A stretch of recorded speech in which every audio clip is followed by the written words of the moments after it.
David Pakman Show at davidpakman.com.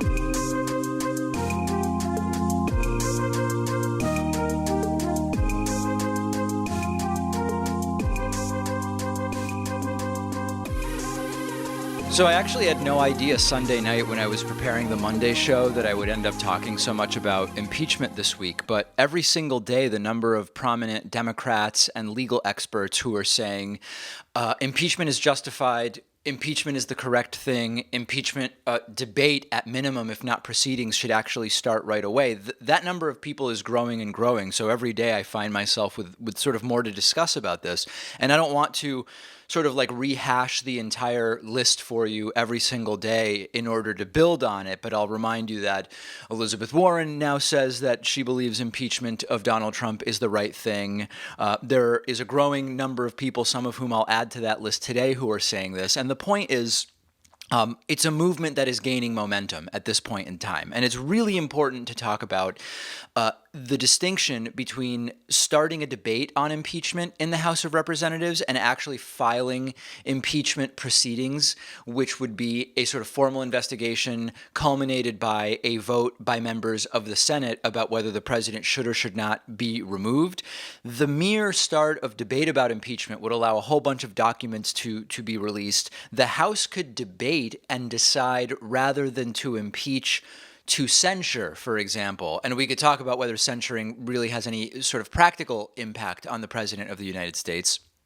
From what I've been reading the last couple of days, the answer is basically no. But the point is, deciding to start debate about impeachment does not mean that it must or definitely will culminate in actual impeachment proceedings and eventually a Senate vote about whether or not to remove the president. And in fact, there are people saying, have the debate, but maybe go for censure rather than impeachment. But that is all kind of secondary here. And also sort of increasingly secondary is the discussion of impeachment as a strategy. I've been talking for more than a year now about how impeachment as a political strategy for 2020 or as a political strategy for removing the president of the United States is not particularly useful. And I got a lot of critiques over the last few days now that the sort of contours of this impeachment discussion have changed, saying, David, forget about the strategy of it for a second. It's the duty of Congress, given the evidence that we have, to, at minimum, debate the impeachment of the president, if not actually file impeachment proceedings. And I want to sort of focus along those lines today. I'll give you some examples of the growing voices that are taking a point of view on this that is very much pro at least starting debate on impeachment. Leonard Pitts Jr. is a writer for the Miami Herald who points out in a new piece, which we're linking to, that this is not about strategy, but that this is about right and wrong, and that every corner of government has been corrupted in some way. The Justice Department with William Barr, the press relationship and access to the White House vis-a-vis Sarah Huckabee Sanders' endless lies, including some of which have now been verified beyond any doubt. It's not just speculation that she lies. It's actually the Mueller report says that she lies. She admitted to lying. And he goes on to explain how basically every corner of government has been corrupted at this point in time, and it is time to impeach. Congresswoman Maxine Waters, a Democrat, saying straight up on MSNBC yesterday, we're going to have to impeach. Congressman Elijah Cummings, I told you yesterday he was sort of the mindset of there should be consequences, and if not now, when, or what would justify consequences type of statement, to saying on MSNBC yesterday, Congressman Elijah Cummings, that Trump, quote, deserves the mark of impeachment. So we're not talking about strategy here. We're talking about right and wrong. We're talking about a congressional duty to do what it is that they're supposed to do given the circumstances and the evidence that we have. But there are also some interesting strategy articles being released related to impeachment. One example is from Republican strategist Sherry Jacobin, who argues that impeachment will actually help Democrats. Now, we'll get it at the end of the show today. Today's voicemail is from an angry Trumpist who is sort of begging for Democrats to try to impeach Trump, believing that this will just help Trump get reelected in 2020. That's one perspective. What Sherry Jacobin is pointing out is that most Americans, many Americans, a plurality of Americans, whatever phrase you want to apply to it, don't have any idea what's in the Mueller report. In other words, most people have lives. Most people aren't watching long congressional hearings, even if the Michael Cohen congressional hearing had record ratings for such a hearing. The Mueller report is 450 pages, and to the extent that people see a news story about it, or unfortunately, get their impressions of what's in the Mueller report from the Barr letter, which is a complete sort of mischaracterization of what's in the Mueller report, that if you actually start debate on impeachment and move forward on impeachment, even if it doesn't succeed at removing the president, it will inform people about the content of the Mueller report. It will inform people who have no idea what is actually going on, what it is that is being debated and that has taken place, and that in the long run, it will actually help Democrats and hurt Donald Trump as we approach the 2020 election. Now, should Democrats take advice from a Republican strategist? Maybe not. You also have Harvard law professor Lawrence Tribe, who is for sure a partisan actor, but he is someone who knows a lot about impeachment, who says at this point in time, Donald Trump is impeachable. And by that, he means actually removable by a Senate vote on the basis of impeachment proceedings started by the House. So the last 5 days, we've seen a very decided shift here. You've seen more and more Democrats sort of abandoning the Nancy Pelosi perspective of we shouldn't bother with impeachment. Trump's not worth impeachment, or whatever other phraseology she's applied to this since March. You've seen more and more momentum build, Democrats part ways with Nancy Pelosi. And what's clear at this point in time, without knowing exactly how this is going to play out, is that the discussion about impeachment is not disappearing next week, and it's not disappearing next month. And it's gone beyond the issue of political strategy, which I still believe to be legitimate, to one simply of, given the facts, what is supposed to be Congress's role in adjudicating the actions of the President of the United States, it's time to start a floor debate on impeachment. And at that point in time, once that has happened, Congress can decide, do we want to actually move forward with articles of impeachment? Do we want to move forward with censure of the president? Or after this debate, have we determined that we're not going to go any further? That should be the immediate next step, and it goes well beyond political strategy at this point in time. Let's talk about Bernie Sanders a little bit. There's a new smear against Bernie Sanders, obviously from the right, but even from some of the anti-Bernie crowd within the left, over what Bernie Sanders said at his recent CNN town hall a couple of days ago, that people in prison should have the right to vote. Okay, now we have a poll on our YouTube community page. If you go to youtube.com/The David Pakman Show/community, you can vote on whether you believe that prisoners should have the right to vote or not. There was an attempt made to sort of trap Bernie with this ridiculous idea that if you want prisoners to have the right to vote, that could include people even like the Boston Marathon bomber, for example.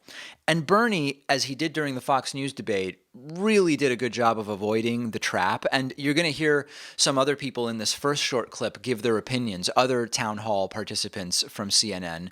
You're going to hear Bernie Sanders give his opinion. You'll hear Kamala Harris, who has a total cop-out reaction, which is let's have that conversation. She was Attorney General of California, okay? She should have a position on whether people in prison should be able to vote, and she should just tell us what that position is. Let's have a conversation is a total cop-out. And then you'll hear Pete Buttigieg say just no, he doesn't think people in prison should have the right to vote. Take a look at this to begin with. I think the right to vote is inherent to our democracy. Yes, even for terrible people. People who are convicted in prison, like the Boston Marathon bomber, on death row, people who are convicted of sexual assault, they should be able to vote? I think we should have that conversation. While incarcerated? Yeah. No, I don't think so. Okay, so now let's actually get more of what Bernie Sanders said in a little bit more than just one short soundbite. And in fact, right here, as you may know, in New Hampshire, the legislature and the governor are working hard to make it more difficult for young people to vote. And to me, that is an incredibly undemocratic, un-American process. And I say to those people, by the way, if you don't have the guts to participate in free and fair elections, you should get another job and get out of politics. All right? So we got to... So here is, and to answer your question, as it happens in my own state of Vermont, from the very first days of our state's history, what our Constitution says is that everybody can vote. That is true. So people in jail can vote. Now, here is my view. If somebody commits a serious crime, sexual assault, murder, they're going to be punished. They may be in jail for 10 years, 20 years, 50 years, their whole lives. So there's a couple of really good things here that Bernie Sanders points out. There's the specifics of felons in prison voting, and then there's the general issue of restricting access to voting to different groups of people. Let's start with the generalities, because they're really important here. We have a turnout problem in the United States of America. Half the country doesn't vote. But in addition to that, we know that the more progressive candidate does better, the greater voter turnout is, all else being equal, sort of like as a general rule. And as fewer people vote, those who do vote and those who influence voting secure disproportionately more and more control over our political system than others. This is actually by design, okay? So this is why the right has made it a focus to try to restrict the voting rights of all sorts of different people. They want to restrict the voting rights of the poor by making it harder to vote on a schedule that's convenient, meaning voting early, extended hours, weekend voting, whatever. That's a specific political movement with a goal.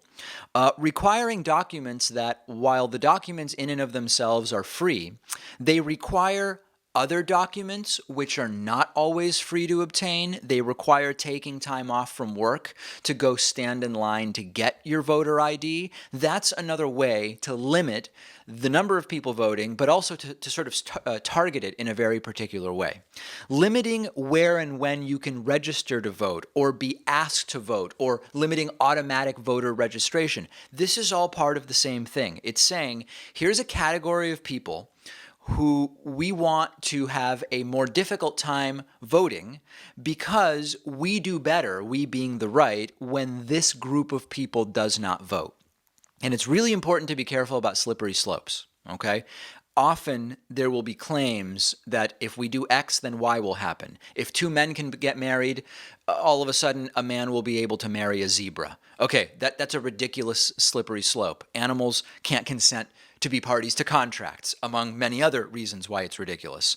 So we don't want to call out a slippery slope when it doesn't exist, but voting is a right and it should be binary. You have the right, period. So any restriction on voting can be used to justify or normalize further restrictions on voting. And then that gets us to felons specifically. Being able to vote while in prison doesn't shorten your sentence. It doesn't change how bad what you did is, presuming you actually did it and the justice system worked. Prisoners are already so limited in the ways in which they can influence their circumstances. Voting at least makes it hypothetically possible that they could have a say on issues like, for example, prison reform. But more importantly, it's just so binary for me. Everybody should have the right to vote. And some people will lay this trap, which I've seen, of, hey, if you let prisoners vote, they'll vote for whoever will give them stuff, like, for example, saying that they'll let them out of prison. The first reaction is everybody votes, generally speaking, for what they perceive to be in their best interests. That's no different whether you're in prison or out of prison, and it's not really a reason to say a group shouldn't be allowed to vote. But here's the more important thing.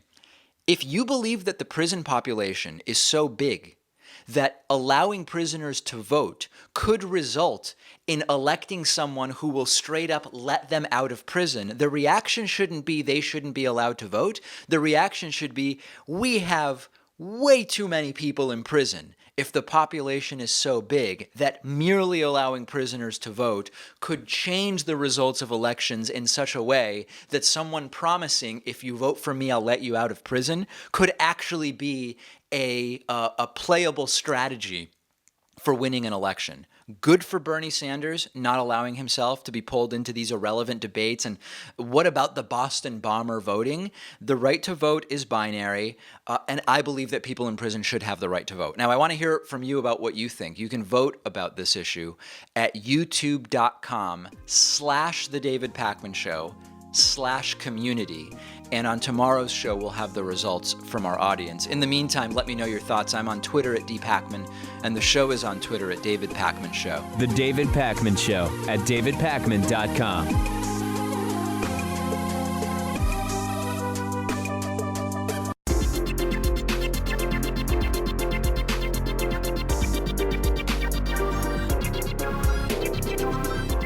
The David Pakman Show at davidpakman.com.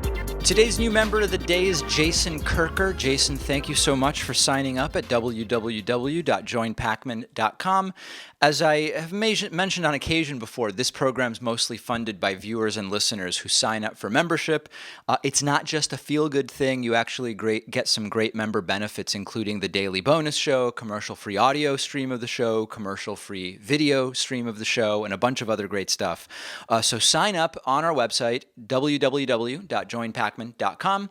Someone who's been with us for almost 5 years and is today's sustaining member of the day is Patrick Hickey, who has been with us since 2014, just under 5 years. Coupon code for membership is available. You don't have to take advantage of it, but why not, right? The coupon code is THISIS2020, all one word. This is 2020, and it will save you 40% off of the membership of your choice. Okay, let's get into this week's much anticipated Hatriot Mail. Reminder, what is Hatriot Mail? Hatriot Mail is when a professional voiceover artist does interpretive readings of hate mail that I get. Take a listen. Hey, let's face it. The only logical response to guns is more f***ing guns. Hatriot Mail. Written by patriots who hate David Pakman. Because America. And because freedom. Okay, so this week's Hatriot Mail, as much of the Hatriot Mail we received during the Trump era is about, relates to Donald Trump. It relates to MAGA, or as this person says, MAGAR. And it's pretty unhinged, but what we've come to expect at this point. Take a listen. If this snowflake Pakman is the best the libcucks can do, bring it on, sweetie. Lol. The people that watch Pakman they are 100% out of touch with reality. Oh no, people here struggle with facts. Just keep creating pseudo-fake news. Eckhart's Chambers. Magar! Why is the spelling and grammar always atrocious? Like, is it that... so I refuse to accept that it's just every Trumpist who writes to me doesn't know how to write in English. I think there's got to be something else to it. It's either the rage so flusters them that they just lose ability to control their fingers when they're typing. Some of it could be bad voice-to-text interpretation. I don't know. I just don't understand why Hatriot Mail is just so riddled with typos and ridiculous grammar and made-up words. And I know we have an education problem in this country, particularly in red states. We know from the data that that's the case. But the frequency with which these messages are not only angry, vitriolic, and extremely insulting, the frequency with which they just have spelling and grammar problems is it's beyond... It can't be by chance. Let me put it that way. Make sure that if you sign up for a membership and you want to send a middle finger salute to the Hatriots, you sign up using the coupon code Hatriot40. The coupon code Hatriot40 saves you 40%, and the Hatriots cry whenever that coupon code is used. Okay, we suspected that this would happen, and it has. Steven Mnuchin's Treasury Department has failed to deliver Donald Trump's tax returns to Congress by the set deadline. The deadline was Tuesday, yesterday. Lawmakers got nothing. Donald Trump's Treasury Secretary Steven Mnuchin said he can't do it until he knows if the request is consistent with the law. And we're going to get back to that statement, but if you haven't been following this, I'll remind you how it all came about. Congressman Richard Neal, our old congressman, in Northampton, Massachusetts, does some good things, does some not so good things, as we reported on a couple of weeks ago. He's on the House Ways and Means Committee. And there's a law from 1924 which says that members of the House and Senate who are on tax writing committees have the ability to request the tax returns of any individual or corporation that they want from the Treasury. The law as written is pretty binary. It's something that if you're on the committee, you can do. It's not you get to request it and the president tells you whether they're okay with you getting their tax returns or not.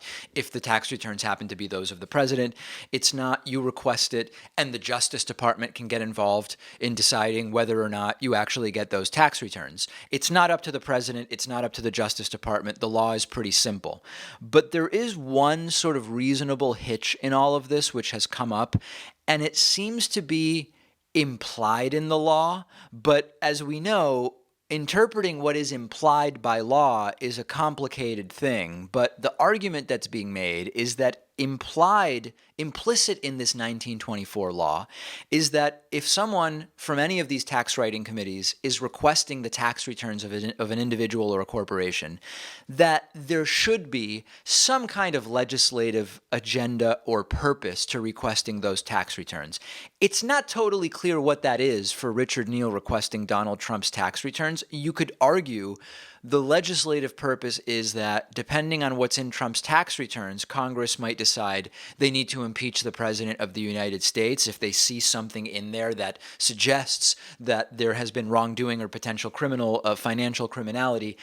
It's a little bit of a stretch, and ultimately this is going to be probably fought by courts, and if indeed it gets to the Supreme Court, we know who is increasingly in charge there, and that's Donald Trump, based on the number of appointments he's made to that court. So the way this might go is government subpoena of the tax returns. Remember that this first request from Richard Neal was just that. It was just a request. The next step would be a subpoena. That would start to get legally messy. And if indeed it gets to the Supreme Court, the Supreme Court is controlled by Donald Trump in the sense that he now has 3 people on the court that he selected. It is one of the most conservative courts in a very long time. And it's also evidence of 2 justice systems, what's going on. If you or I, as a normal person, gets a summons from the court for some legal documents, or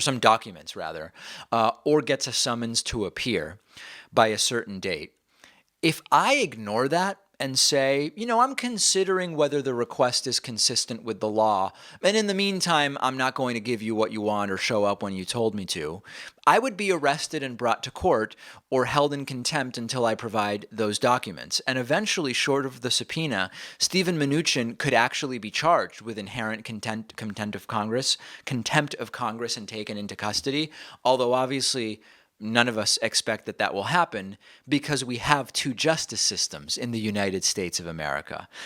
The other sort of absurd detail about the argument that he's evaluating the legality of that request or of whether this conforms with the law, the legislature wrote the law that allows this, and they are using it to request Trump's tax returns. So in a sense, at the base level, of course it's consistent with the law. They wrote the law, and now they're using the law for the purpose it was written. That one caveat being, does there have to be a demonstrable legislative purpose to the request for an individual's tax returns? And is one required? I don't know the answer, but if you read the opinions of a number of different legal experts, they say that could actually be a reasonably good argument. The question I get to in the end is, will we ever actually see Donald Trump's tax returns? And I don't know the answer.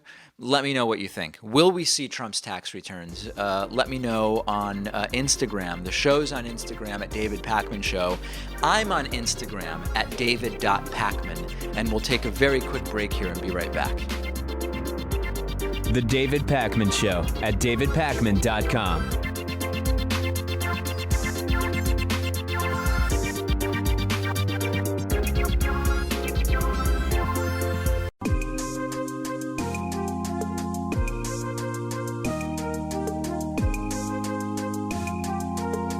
Welcome back to the David Pakman Show. It's great to welcome back to the program today once again Peter Frase, who's an editor at Jacobin Magazine, also author of the book Four Futures from Verso Press. Peter, great to have you back on. Yeah, thanks for having me back, David. So let's sort of continue the conversation you and I started having a while ago, which is, number one, the changing relationship between humans and work in the sort of 40-hour-a-week context connected to healthcare, earning a wage in the way that is common for most Americans. Also, the ideas of universal basic income, negative income taxes have been floated as maybe a way to at least partially deal with this changing relationship between humans and work and automation, etc. So that's a lot of stuff I just threw at you, but I guess to sort of open it up, in the last year since we last spoke, what direction do you think the public discussion has gone in? Is it a more realistic one that's actually talking about some of this stuff? Well, it's talking about some of this stuff, which is a change that we've seen over the course of certainly, the period of time that I've been studying and writing about these issues. If we're talking about this on the level of the effects of, say, automation or technology in the workplace, this isn't new. It's something that's recurrent throughout the history of capitalism. For hundreds of years, people have been worried about machines taking their jobs. But this particular iteration of it has become more and more prominent in the last 5 or 10 years. And it's come along with increasing attention to things like the universal basic income as a way of addressing things like technological displacement and automation in ways that don't necessarily fall into, well, we have to create more 40-hour, 50 or 60-hour-a-week jobs for people. And it's certainly been a shift that I've seen in the time that I've been interested in ideas like the basic income, say for the past 15 years or so. It went from being a very fringe idea that you would really only find among a handful of academics or a handful of fringe activists, mostly on the left, although not entirely, to something that now gets kind of tossed around by CEOs and political candidates and so on, even if something like basic income isn't necessarily close to being a policy reality. It's certainly something that's taken seriously as an idea in a way that it wasn't until fairly recently. And one of the people that's doing that sort of prominently, thanks to some notable media appearances over the last 3 and 6 months, is 2020 Democratic presidential candidate Andrew Yang. And I've had some disagreements with him about the specifics of how he would implement his, what he calls the freedom dividend, $1,000 a month, in that I've pointed out that if you get $1,000 of value from a variety of welfare programs, replacing that with $1,000 in cash is not super useful in terms of raising your standard of living. Now, Andrew argues that by destigmatizing and not means testing those $1,000, the recipient will be better off, for example. But that seems sort of marginal to me. So I'm curious if you have any particular thoughts about his plan and about implementations that might be better in your mind. Sure. So as these things go, from what I understand, at least of the contours of his plan as he's talked about it, it's sort of not the best and not the worst from my point of view of a basic income plan. Now, as you sort of alluded to, one of the big questions that arises when you're evaluating basic income as a policy idea and as a kind of point of political principle is what does it replace and how much is it, basically? The what does it replace question is very important because, as you said, all of these ideas generally, I conceptualize the basic income as replacing some sort of transfers that already exist. That's part of how it's funded. That can mean just things like food stamps, for example, that are sometimes called near cash benefits. It can include things like means-tested welfare payments. Yang, I think, also talks about disability payments being replaced, which then raises some questions that maybe we can get into, which is a little dicier. I do think, though, that when you're talking about replacing cash transfers that are means tested in various ways, there is a real benefit in that question of destigmatizing, or to put it another way, it's a question of making people less reliant upon or subject to the paternalistic dictates of a welfare state bureaucracy that makes you jump through certain hoops, whether that's work requirements or drug testing or just meeting with caseworkers or filling out forms. To the degree that the unconditional or universal part, the U in UBI is important. It's important, I think, for that kind of reason. Now, when you look at the range of proposals for basic income, you will see that there's a wide range of ideas about exactly what it should or shouldn't replace. So this question of what a basic income should or shouldn't replace is pretty important, and it bears on the question of whether basic income is really a right-wing or a left-wing idea, which is something that comes up a lot in these discussions. And that's because it's one thing to say we should give everyone, any amount of basic income, say $1,000 even, on top of what already exists. In reality, almost every proposal for a basic income, in order to fund it, will say we should replace some of these cash transfers or near cash transfers, food stamps, welfare, and so on. But if you get into conservatives, like, for example, Charles Murray, the co-author of The Bell Curve and a longtime Washington right-wing think tank person, he wrote a book called In Our Hands a decade or more ago, in which he proposed a version of basic income. But his version was called, as in the subtitle of his book, a plan to replace the welfare state, by which he meant basically everything, not just food stamps, not just welfare payments, but Medicare, Medicaid, housing benefits, everything would have to be bought in the market, and all you would get was this basic income voucher.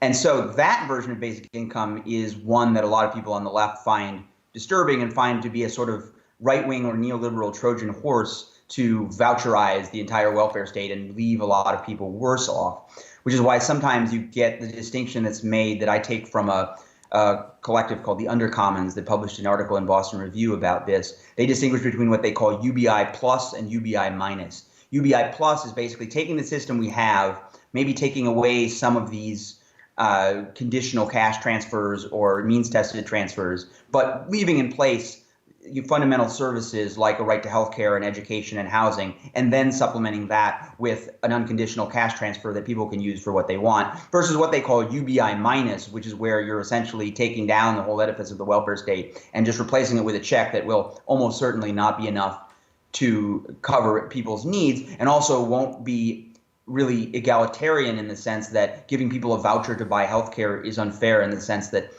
different people have different needs for healthcare, depending on whether they have a chronic illness or whether they're, a woman who's going through a pregnancy or what have you. And I think so that you mentioned Trojan horse. Trojan horse is super interesting to me because one of the benefits of not means testing is that you do get to eliminate bureaucratic waste and all sorts of infrastructure that is not really necessary to get people money that could raise their standard of living or does raise their standard of living. But if all you're doing is replacing a bunch of these programs with another one and eliminating a whole bunch of government jobs and bureaucracy and waste, I like that idea, but it's basically a proxy towards just small government in a sense, which is a very right-wing idea at its core.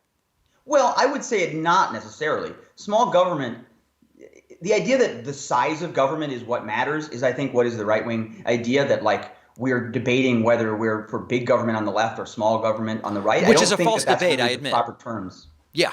On which to argue. I'm for small government in the sense that I want to drastically cut the military budget. Sure. Right? And I'm also for small government in the sense that I think there is something to the libertarian critique, which you can also find in, left critics like, say, Michel Foucault, to the extent that the state controls people and sort of patronizes and paternalistically manages people's lives in order so that people can access benefits or access what they need to live. That is an impediment to human freedom. That is not something we should desire. And so insofar as we can do redistribution with unconditional transfers that don't require so much bureaucracy and so much micromanaging of people's lives, I think that that's a left-wing idea. I don't disagree with you. Yeah, and I think we're on the same page as far as that goes.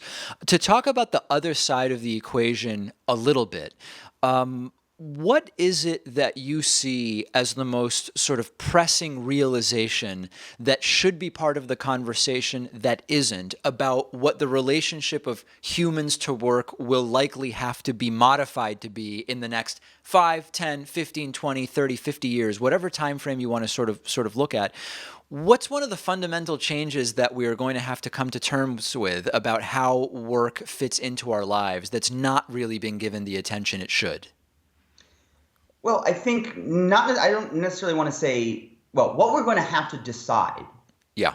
What we're going to have a real debate about beyond what we're having now, I think, is to what degree do we see our societies continue to continuing to be societies in which people's self-worth, people's position in society is defined primarily, though not entirely, by their relationship to wage labor, meaning what they do as a job, what they get paid for.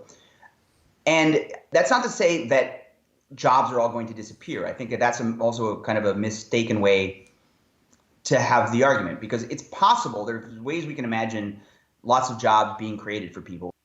There's people who argue that the private sector, as it has in the past, will throw up new industries and new jobs to replace ones that disappear. There's the advocates of things like the job guarantee, which people like Bernie Sanders and others have talked about at various times, in which the government creates jobs as the employer of last resort. So it's not that it's not possible to conceive of continuing to live in the job-based society, as it were. It's more, do we want to live in that society? Or do we want to, one, think about freeing up our time to do whatever we want as really an ultimate goal of what we want as a society? And also, should we be thinking more about valorizing and recognizing all the things that people do that's not paid necessarily, whether that's the reproductive labor that's done primarily by women in the home, whether that's other kinds of voluntary labor that people do in concert with others or by themselves. You know, it's that sort of big question of social meaning and social structure, I think, that we're going to have to come to terms with as we move further into a future in which we could be a less job-based, less wage labor-based society, but we aren't necessarily going to be. It seems like this is going directly to the core of whether you believe in markets or not, or to which degree you believe in markets that are how free, in a sense, because there is a huge sort of socio-political contingent that works under the umbrella of the market determines what has value. And if something doesn't have quantifiable value in some kind of market, it doesn't actually have worth. And doesn't that fundamentally need to be upended if we are seriously going to have this discussion and rethink exactly what you're talking about? I think we do have to have that discussion, certainly. And there's a variety of reasons why we should be considering the value of things that are not necessarily valued on the market, such as, for example, as I mentioned, reproductive labor, which is the labor that produces the workforce that is the input to the entire rest of the economy. So in that sense, it has value, and yet monetary value is not historically placed on it by the market. For ecological reasons, of course, we have to think about all the ways in which ecological costs, environmental costs, are not priced by the market in a way that is sustainable. But I think when we're talking about markets, I want to make a clear distinction between the idea that things are bought and sold, commodities have prices, services have prices, that sort of thing, because that kind of thing can exist in many different forms of social relations, many different kinds of economies. The one market that I am primarily concerned with, and that I think bears on this question of basic income, of the future of work and jobs, is the labor market. Right. The fact that the market places not just a price on the things you own or the things you produce or the things you buy, it places a price on you. And that in a society in which people mostly do not have a way to support themselves unless they directly or indirectly can access paying jobs on the labor market, then yes, we're basically saying we're comfortable with a society in which the value of human beings is determined by their marketability. And it's that fundamental feature of the particular capitalist market in which we exist. It's that labor market that I think is most important to contest. We've been speaking with Peter Frase, who's an editor at Jacobin Magazine, also author of the book Four Futures from Verso Press. Peter, really important conversation. I'm glad it's being had more, and I'm glad to be able to continue talking about it with you as well. Yeah, anytime. Thanks for having me back. The David Pakman Show at davidpakman.com.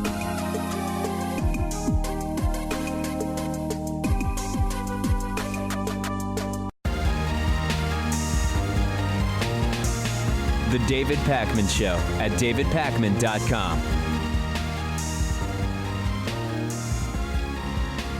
Okay, so Donald Trump brought Twitter CEO Jack Dorsey into the Oval Office and confronted him, not about anything important, just about how Trump doesn't like that he lost some of his fake followers that Twitter determined to be bots and trolls. There are some really serious things that anybody with an ounce of knowledge and an ounce of interest could actually talk about with Jack Dorsey. I would love to have Jack Dorsey on the program, and we could talk about the issue of self-reinforcing feedback loops that create echo chambers on Twitter. We could talk about the growing body of scholarship on how damaging early social media use is to children and adults, and see what he thinks Twitter's role in mitigating that should be, if any. We could talk about societal problems that a platform of Twitter's size could potentially help with, whether it's suicide prevention or bullying. I mean, almost anything would be more interesting and relevant to discuss with Jack Dorsey than Twitter's policy of every once in a while clearing out fake followers and bots. And in particular, if you're the president of the United States, you would hope that he would talk to Jack Dorsey about more important things. But Donald Trump brought Jack Dorsey, Twitter CEO, into the Oval Office and spent a bunch of time complaining about the fact that he lost followers on Twitter. And it's really one of those, sir, this is a Burger King drive-through sort of moments where Jack Dorsey, for his part, did the right thing and said, Trump, these were bots and fake followers. And Trump genuinely seems to believe that when he loses followers on Twitter, he's losing them because of political bias, that Twitter is haphazardly just like deleting conservative accounts, that it's some kind of anti-Trump Twitter bias, or that there are general purges going on of conservative and right-wing ideology. And everybody in the room that has spoken about this said Trump just was fixated on this issue of the followers that he had lost. And Dorsey did the best he could to explain to Trump, who does have a limited ability to understand stuff, that every once in a while Twitter purges accounts that they determine to be fake accounts or bot accounts, that when this was done, Jack Dorsey lost followers on Twitter, and that you sort of lose Twitter followers in proportion to the number that you have. If you have 50 million followers, when invalid fake and bot accounts are removed, it stands to reason that you will lose more followers than someone who has only 100,000 followers, just by sort of simple math. And again, this is not really primarily about Twitter, although there is a lot about Twitter to talk about. It's once again Donald Trump's obsession, despite being president of the United States, with another equivalent or proxy to an irrelevant penis size contest. We've heard multiple times now that Trump has complained to people around him that Obama had more Twitter followers than Trump, and still does. Obama has like 50 million more Twitter followers than Trump. Who cares? And that Trump is bothered by this because Trump sees himself at being much better on Twitter and much better at Twitter than his former president, Barack Obama. Now, it is true that Obama really does have way more followers on Twitter than Donald Trump has, but for a 70-something-year-old man to be obsessed with this, particularly when you're president of the United States, can you imagine being this degree of the sort of petulant child and so ignorant that you get the CEO of Twitter into the Oval Office and you complain to him about your followers? You can have very serious criticisms of the entire appearance on the Joe Rogan program by Jack Dorsey, particularly the first appearance, and you can argue Joe should have been better prepared, which Joe ultimately admitted. You can even criticize the second appearance of Jack Dorsey on the Joe Rogan program, where Jack came with like a Twitter lawyer, and Tim Pool was there asking sort of antagonistic questions of Jack Dorsey. You can complain about all of that stuff, but they were at least attempting to be serious discussions about issues relevant to social media, the public square, free speech, censorship, and large platforms. The vanity of Trump wanting to look strong, the vanity of wanting to be pictured in the Oval Office, the vanity of wanting to have a lot of Twitter followers, that's all that this is about. It's all it's ever been about. And people could do so much good with access to the likes of those like Jack Dorsey in those positions of power. And Trump is doing none of it. He's just berating CEOs about the number of followers he has. It's shameful. It's embarrassing. And at this point, it's completely expected because it's what we've grown to just expect from the President of the United States based on his actions. And the world continues to laugh at us. Hey, let me do something that I think might be interesting for some people in the audience. We've talked on the show, sort of like in general, about whether people's politics change over time. There's a stereotype that people become more conservative as they get older, although it doesn't appear to be true.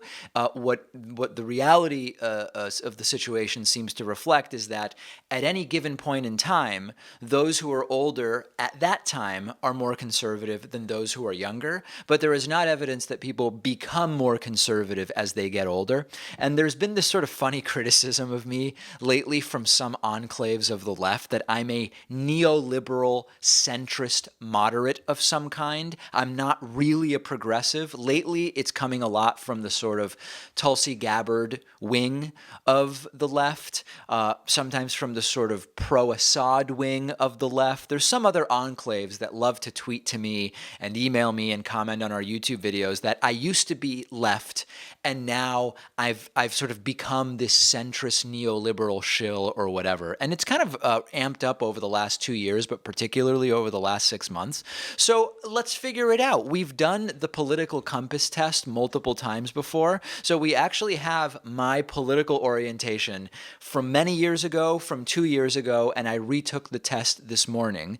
So let's see whether I've become more conservative, more progressive, or not really changed over the last many years of doing the show.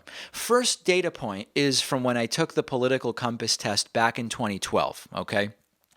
When I took it back in 2012, I scored a -6 on the economic left-right spectrum. Negative numbers are on the left, positive numbers are on the right, meaning I was pretty solidly on the left on the economic left-right spectrum.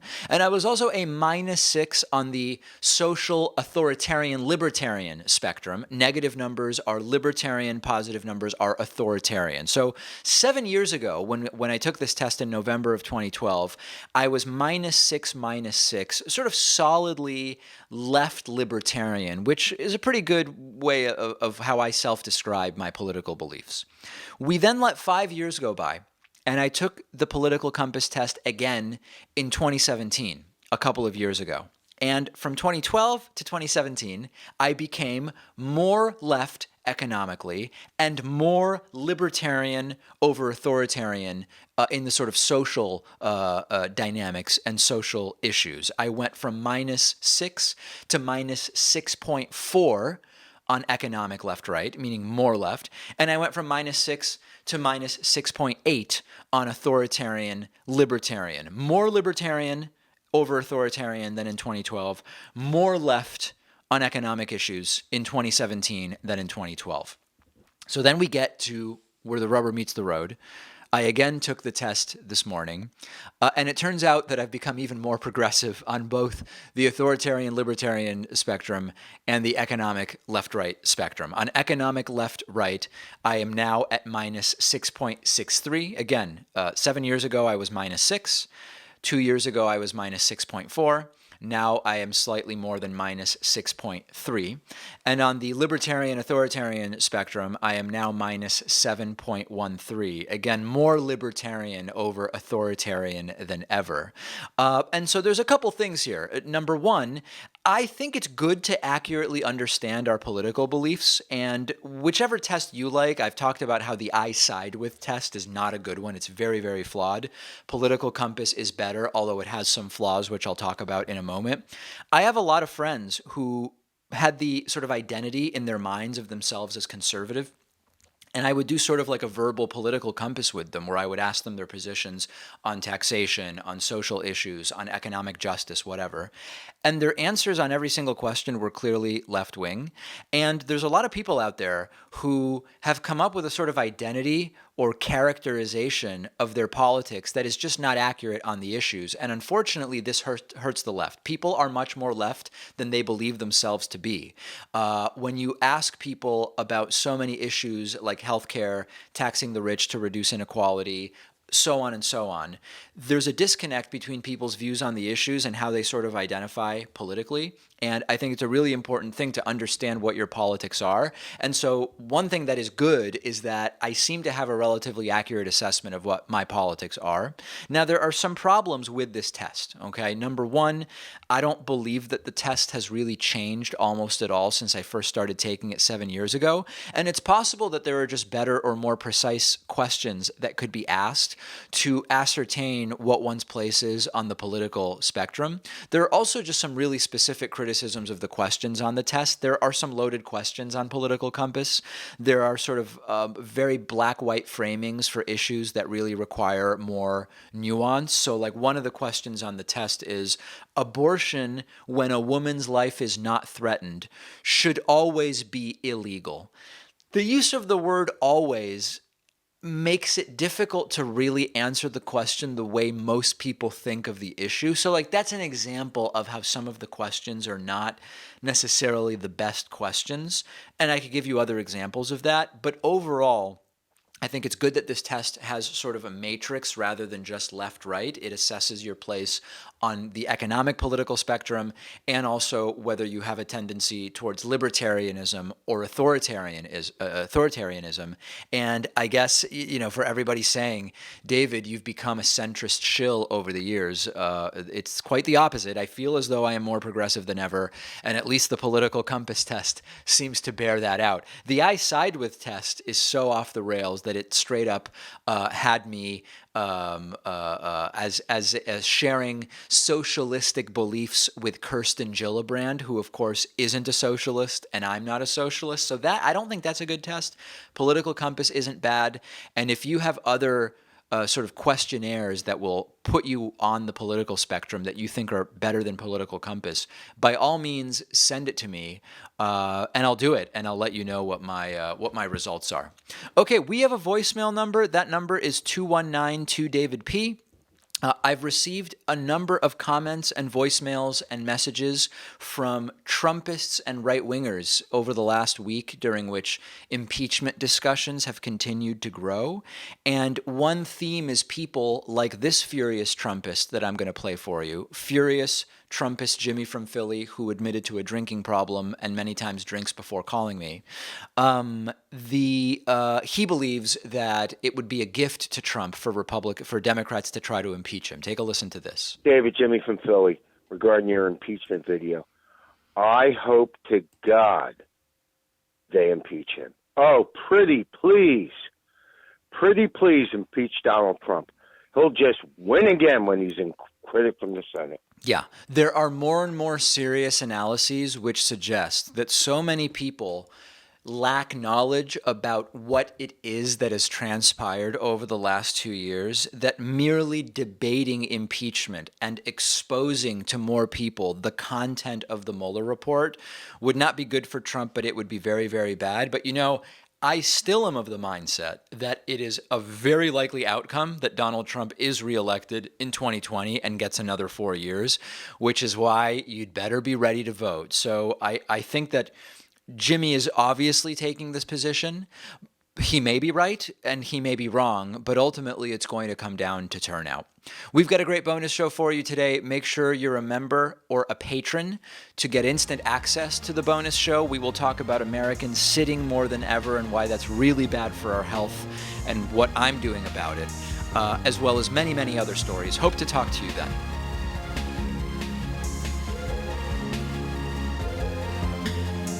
The David Pakman Show at davidpakman.com.